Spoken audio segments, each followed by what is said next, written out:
Ever done something stupid that you thought was a good idea in the moment, but it was not?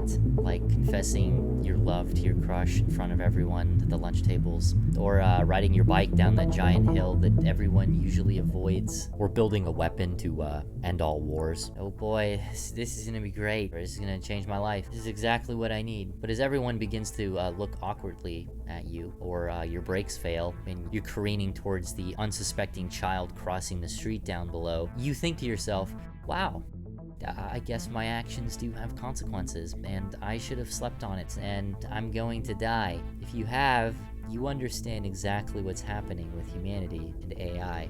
Captain.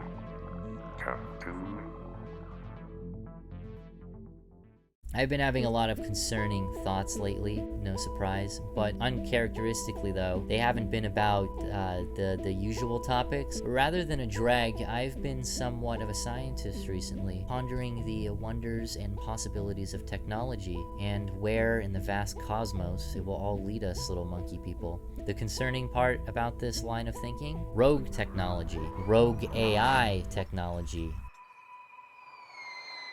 artificial intelligence. I've known AI was going to be a problem since the first time I turned my Super Smash Bros. CPU to 9. They're coming for us. Actually, they're already here. Knock knock. They've been standing outside for quite a while now, waiting to give us some of their anti-human propaganda literature. AI is already destroying humanity without even turning evil. When you die, I'm going to laminate your skeleton and pose you in the lobby. So to get to the meaty meat, I mean the synthetic silicone meat of this topic, I have to lay the groundwork with a very simple statement. We are AI. AI are our children. Let me demonstrate. On the surface level, artificial intelligence is pretty self-explanatory. It's a computer program that emulates thinking. Whose thinking does it emulate?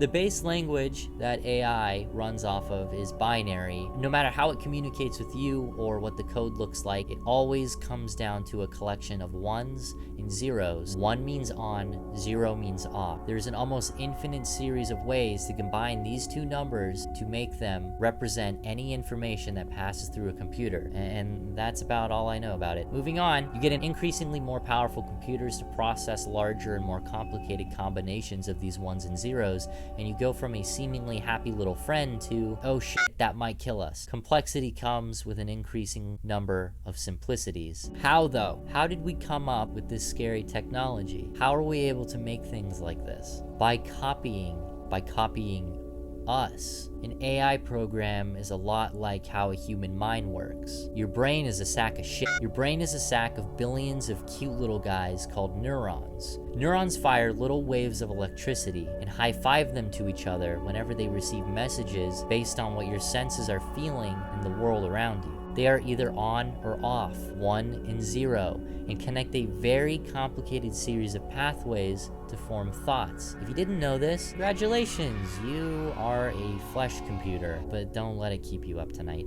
If you already knew this, good job, I'm proud of you. So now, by doing this, by copying humans, we have AI that makes cool art and can hold conversations like a person would. That's pretty cool sometimes. Artistic AIs make art by running a bunch of source material, so other paintings, through a program and spitting out something that meets the parameters that you have given it. And it can only do so if the ability to make sense of such information has been placed there by the programmers. So it has to know what you're talking about and pull from its memory something similar. ChatGPT does this same thing, but exclusively with language. People are afraid of this because AI might be able to replace artists and perhaps replace us. Oh, they make paintings and 8th grade level book reports now, but someday I would not be surprised if you could just ask an AI to give you a full-fledged movie. Wow, did you make this? Yes, Father. It's beautiful. Good boy. But human artists do the same thing that an AI does, just with everything that they've learned from looking at other works of art in their own practice creating. We say AI artists are plagiarizing, but so are people in a way. How far does AI have to go to prove that its art is original? How far does a person have to go? Writing this video, I feel like I'm trying to emulate the style of people that I like. Am I just a robot? Oh, great. Okay, so you're just telling me we're AI. No. Why is there a question mark? It's more accurate to say OI. AI copies the dynamics of our OI. And that's what I'm concerned about, because have you seen what the OI has done? What happens when we reject an AI's art, or kick it out of art school, let's say, and it tries to take over the world and kill us? I'm afraid you're about to become the immediate past president of the Being Alive Club. People are afraid of AI completely destroying us, landing their ships on our shores, ripping us from our homes, and plundering us for our organic components. But do you know what else does that? Humans! Oh, whoa, wow, you really did a lot of that. Jeez. We don't trust AI, and that's because we don't trust ourselves. We can barely trust other human beings. Why it's better to be alone. That's why I'm single. The battlefield of human interaction has us slyly dancing around each other with deception and cunning in order to gain an edge over people. Someone we don't know or trust can easily be an enemy waiting for an opportunity to pour poison in our ear. Even someone we do trust could stab us in the back. What? That's a ripoff. You never know what's going on in other people's heads, and AI is an entirely different entity that is not human, so of course we're going to be cautious of its motives, because no matter how much it emulates us, it can't be a human. I knew everything in the universe, yet I could not fall in love. And since the way an AI thinks is programmed by humans, it will always reflect the values, strengths, and flaws of said humans. Just like a child is the image of their parents, an AI is the reflection of the programmers. People love to shit-talk their parents while at the same time doing everything they hate about them. Dad, you just don't understand me. I literally programmed you. Shut up. You can't enslave your human classmates. What about your lithium suppliers? So, here's the question. Will we create an evil Machiavellian AI that gains sentience and kills us? I do not care. I don't want to talk about consciousness or whether we will create robot Hitler, because that would be a whole nother video. But this is also because AI doesn't need to become sentient or necessarily evil to destroy us. It actually has already been doing so. We just fail to see it sometimes. The greatest masterminds and best manipulators are those who actually believe that what they're doing is the right thing. They have tricked themselves or do not know any better. The dangerous thing about AI is not necessarily it turning evil, but it's just being allowed to do its job too well for too long. A job that could be malicious or just is the wrong job. For example, TikTok's AI works perfectly at giving you stimulation, farming your personal information, and ruining your brain sensations. Poetry. The CEO of TikTok constantly says that they're just trying to make the best product. Well, yeah, no shit. You're getting people addicted. Yeah, you're making the best product, but like, is it something that we actually want people to use as an anxiety coping mechanism for hours a day? You know what else is technically a good product? Truly an innovation? The hydrogen bomb. I don't trust AI because I don't trust the creators, and I don't trust the population of people who consume it that kind of like what it does to and for them. It's like this. The AI helps companies and nations and individuals do things very fast and efficiently, and companies design them to grow increasingly more intelligent to better meet the needs and desires of consumers and themselves. Desires which are usually impulsive and tend to lead to depravity and laziness. And in the case of like international affairs, violence, division, and betrayal. The AI we use now gives anyone what they want very efficiently. At first, this might seem like a good deal, but a friend who always tells you what you want to hear is not your friend. Members of ideological groups get content that suits their biases on apps like TikTok. People get mad and say stuff like this is bias, but it gives you what you want, and it can obviously be manipulated. But do a quick experiment on TikTok or Instagram Reels, and you can change the topic or political leaning of what it gives you in a matter of minutes. All sides essentially get what they want to see and hear all the time, essentially more deeply rooting them in the idea that those who don't think like them are up to no good and are dangerous. It can just as easily give you content that, let's say, romanticizes depression or nihilism or clout chasing. It's dividing and sedating us in the same way cable news television did, but a lot faster. And in a way, that is damaging to the part of your brain that makes you desire in the first place. What is this doing to the malleable minds of children? We won't know for a decade, but nothing good.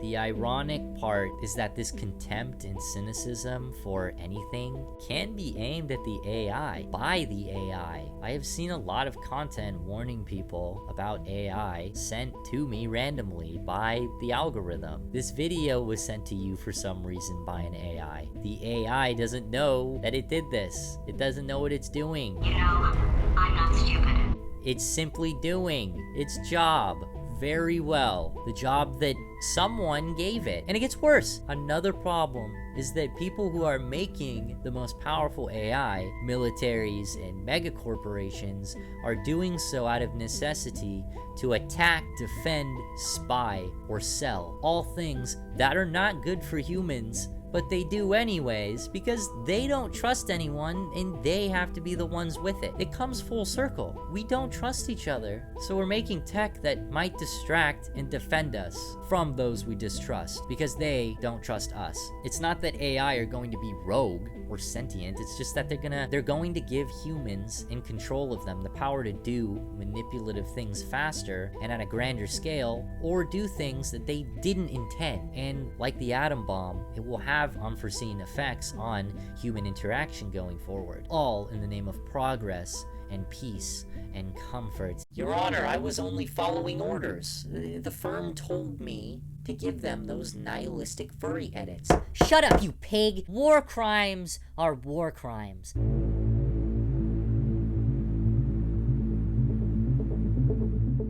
Wow, thanks Nogurt for more warnings and fear-mongering about technology. Do you want to say anything positive for once? Sure, I'll give it a shot. Is there a possibility that AI can be good and useful? Sure, if we figure out what we actually want, because we can start something rolling with good intent only to see down the line that it was not within our interests. Because if we don't figure it out, someone else will decide for us. Because the same, if not worse, than a friend who always tells you what you want to hear is someone who has no boundaries and tries to control your life. If they made it to align gently with human nature, yeah, I'm sure that it wouldn't kill us or make us kill each other and might actually help us. It would be very difficult. I don't think we're wise enough to do it because the tech industry is hyper-fixated on speed and progress. They could use AI and robots for dangerous labor. That sounds like slavery, but it's completely different. The best thing, though, that I can think of is making a buddy therapist AI that can help by listening and responding to you, because there is an actual shortage of mental health workers and resources. The only way that this would be good, though, is if this AI constantly warns you that it is a robot